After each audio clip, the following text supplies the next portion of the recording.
The first time I realized how deeply the world cared about who I was, it was in the back room of my family's cramped apartment, where the scent of stale rice lingered like a memory of failure. I was 12 again, standing on the edge of the rug, my tiny hands gripping a toy brush I'd stolen from my younger sister's plaything. Across the room, Dad clenched his fists, while Mom's jaw tightened, her eyes fixed on the embroidered control dials blowing dust into the rooms like judgmental spiders. "You've always been a troublemaker," she muttered, her voice cracked.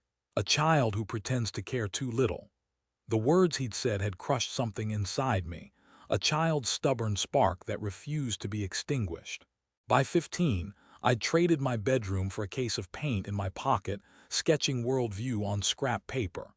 My artistic talents were dismissed as unsubstantiated, my creativity weaponized as improper, my ambitions labeled a distraction they couldn't ignore. Yet in those bleak corners of life, I didn't see failure, they saw the promise.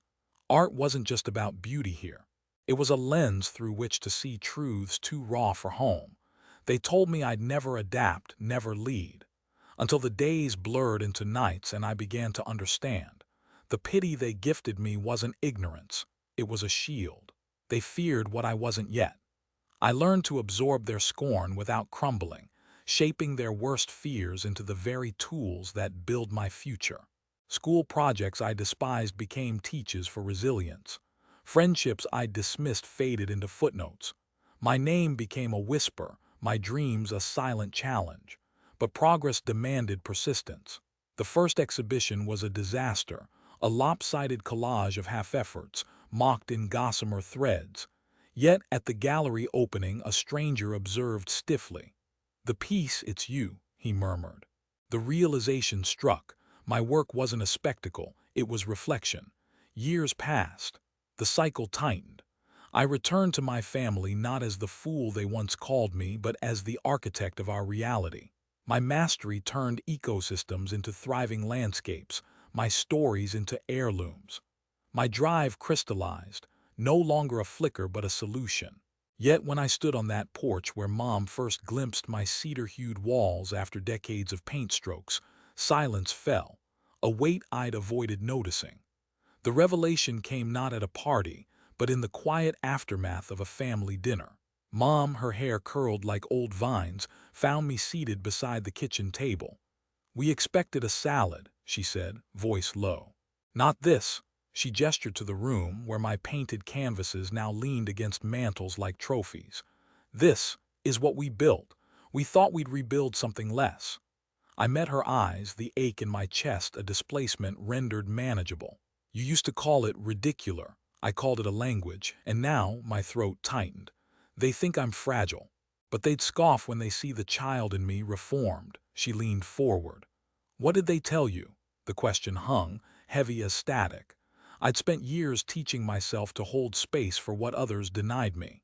The truth erupted, not as revelation but as release. Dad's fists blurred, his disapproval dissolving into practicality. Mom suggested canopies over unfinished homes, gardens restored not as dreams muted but nurtured. The family, once fractured, find their rhythm anew. The confrontation was not spectacle but intimate. I showed them the completed canvas, its textures layered with patience, its edges defined not by my clenched grip but by time. "This isn't a gamble," I said, Bahimuti's river visible, its currents controlled by persistence. "It's a contract with myself." They stared, then burst into shaky laughter, a sound I hadn't expected. "You're worth seeing," one whispered. In the end, the house wasn't rebuilt by convenience but by seeing. When I handed over the keys to my future self, Dad placed a stray petal in my hand, a relic of his erased truth. "Fly," he said, "and let the world remember what it once feared." For years, I'd walked a line between defiance and doubt, but magic, it seemed, required alchemy. Turning scorn into compasses, limitation into innovation, solitude into community. The road had narrowed, but its compass remained intact, a north past often overlooked, yet never abandoned. Now, standing atop my creation's highest point, I watch familial tension fracture into quiet awe. My daughter asks, "Do you still paint?" Her brow furrowed. "Yes," I answer, watching leaves spiral like memories. "Used to think this was a distraction. Now it's a conversation." The camera pans upward. The wind stirs the treetops outside, carrying whispers that the earth remembers. The family disagrees later. Some scoff. Others revert to old grievances, but I've learned this paradox. Growth demands community to bear the weight. In my next art piece, a child's chalk sketch on the wall now overlaps reality, a testament to duality. It asks whether storytelling must end to endure. I achieve the impossible. Not everyone sees, but none escape. We all carry shadows, and some cast light without letting them define their truants. My success isn't just measurable. It's a quiet rebellion, a reminder that true scale begins not with fortress walls, but with the audacity to be built there and let the world shape you back. The horizon stretches, vast and unmarked. My brush pauses, hissing, but unlike before, I don't chase it anymore. Turns inward where the compass and mind intersect. For the first time, the room feels less like a house to inhabit and more like a floor to step onto. A small, deliberate act of claiming what's lost.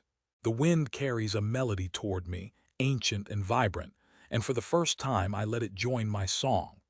The family's silence fades into the distance, replaced by a single, resonant hum, a sound only I can hear. And in that harmony I find my own rhythm, finding sanctuary not in spite of their doubts but because of them. Word count, 999.